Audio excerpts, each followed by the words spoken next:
Baiklah, salam jumpa kembali dengan saya Bapak Yuda di pembelajaran Fisika kelas 7. Kali ini kita akan membahas secara lebih mendalam tentang massa jenis benda. Baiklah, sebelum belajar, saya meminta kepada anak-anak sekalian untuk mempersiapkan buku catatan, mencatat apa yang diperlukan selama penjelasan. Di akhir pembelajaran, diharapkan nanti anak-anak dapat menjelaskan pengertian massa jenis, kemudian menjelaskan fungsi massa jenis, menjelaskan massa jenis dari tiap bahan yang berbeda, kemudian anak-anak juga diharapkan bisa melakukan prosedur penggunaan neraca Ohaus dengan teliti dan sistematis, kemudian dapat menggunakan neraca Ohaus dengan tepat sebagai alat ukur massa. Nanti juga anak-anak diharapkan dapat menghitung volume dari data panjang, lebar, dan tinggi, ataupun dari volume benda yang bentuknya tidak teratur. Dan yang terakhir, anak-anak bisa menghitung massa jenis benda dari hasil praktikum. Massa jenis. Massa jenis merupakan perbandingan antara massa setiap satuan volume benda. Artinya, semakin tinggi massa jenis suatu benda, maka semakin besar pula massa setiap volumenya.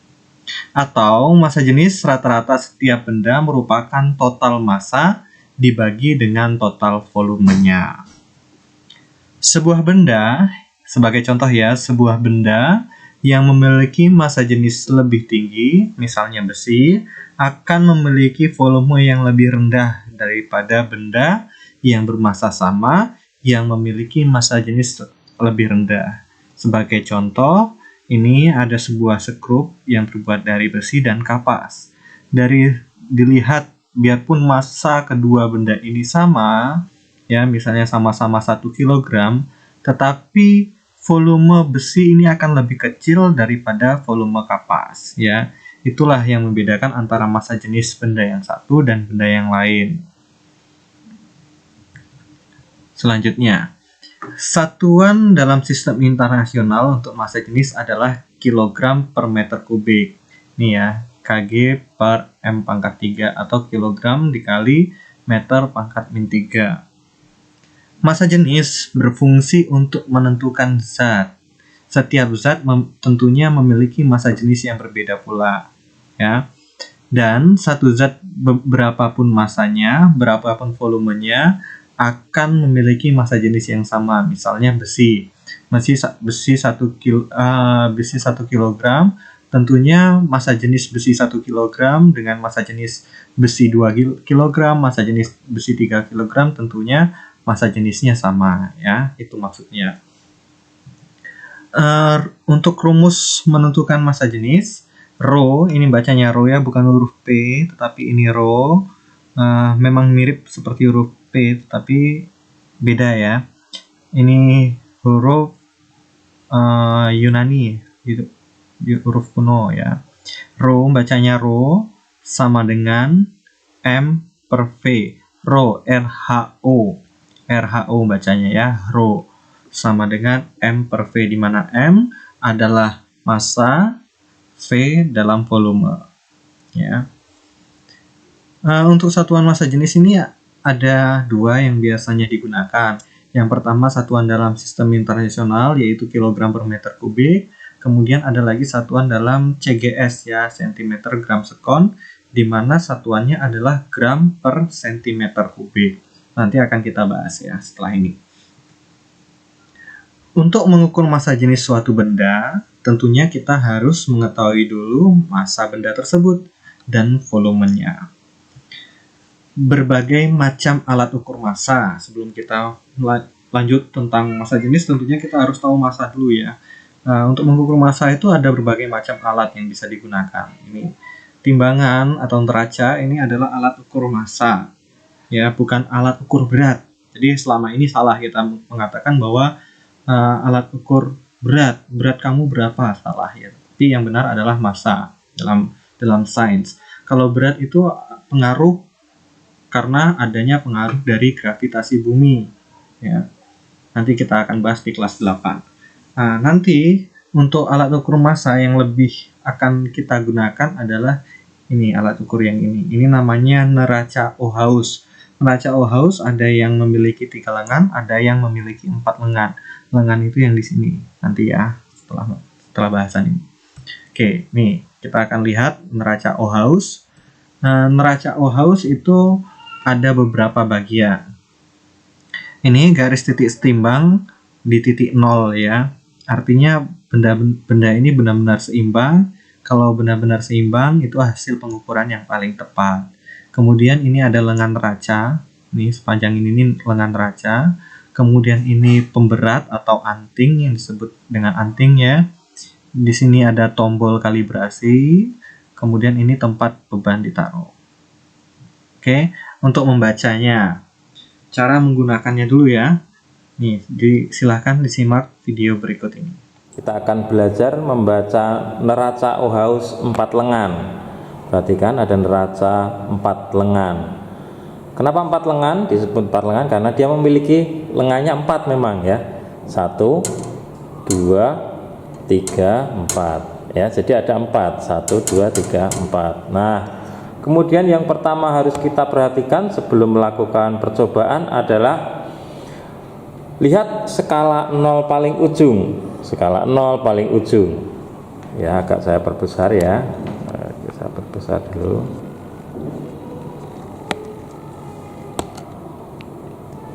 Nah, gini. Perhatikan sini. Di sini ada panahnya. Ini ada panah ya. Nah, ini ada panah. Panah ini kalau neraca dalam keadaan seimbang berarti dia berada di skala 0 ini. Nah, ini menunjukkan kalau dia di sini segaris berarti dia seimbang. Perhatikan di sini. Nah, timbangan ini sudah segaris atau belum? Belum, berarti kita perlu atur. Bagian mana yang kita gunakan untuk mengatur? Nah, perhatikan sini. Nah, bagian yang digunakan untuk mengatur adalah bagian ini. Ini bisa diputar-putar. Ya, dengan cara ya diputar kemudian dilihat sebelah kanannya sudah segaris atau belum ya, kita coba atur dulu. Nah, ini ya.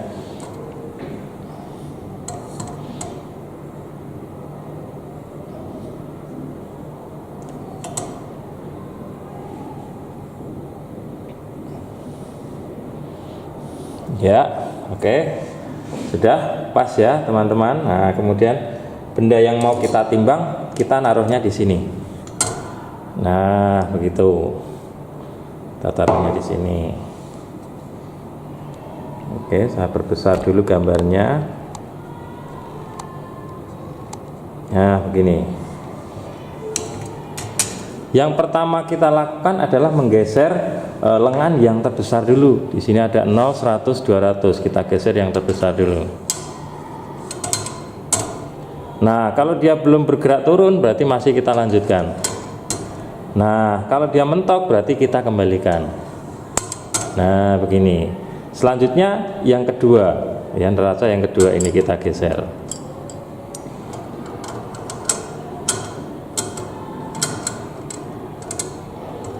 Mentok berarti kita balik. Selanjutnya yang ketiga.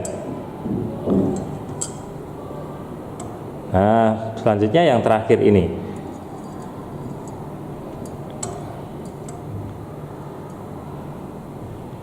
Oke, yang terakhir ya. Jangan sampai gerak-gerak yang mau ditimbang. Nah, dilihat skala yang tadi 0 tadi.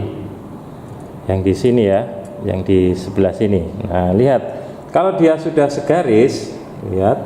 Kalau dia sudah segaris di sini, berarti baru kita baca skalanya. Baru kita baca skalanya. Dilihat mulai yang terbesar. Di sini satuannya adalah dalam gram semua. 100 kita tuliskan 100. Kita tulis 100 sini. 100. Dilihat skala yang kedua. Di sini nilainya 80. Di sini nilainya 4. Di sini nilainya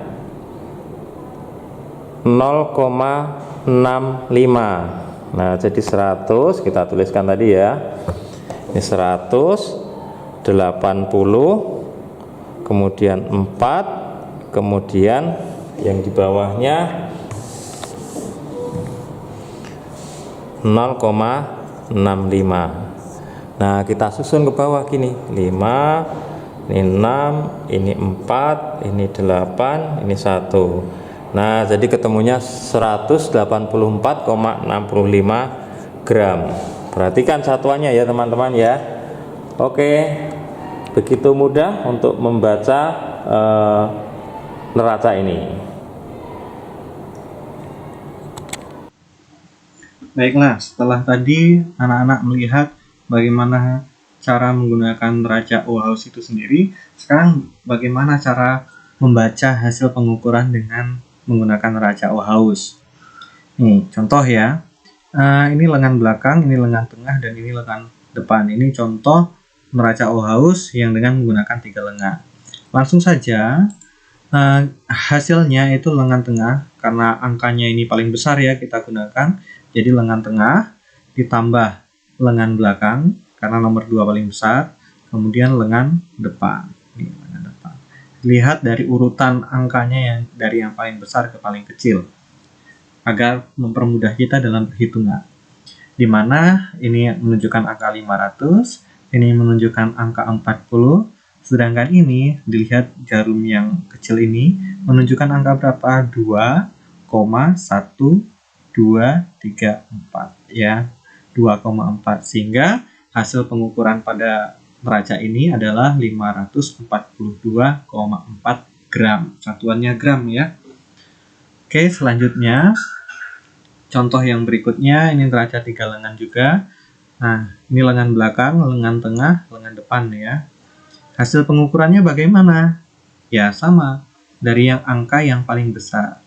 300 ditambah 70 ditambah 5, berapa nih? Oh, 5,4.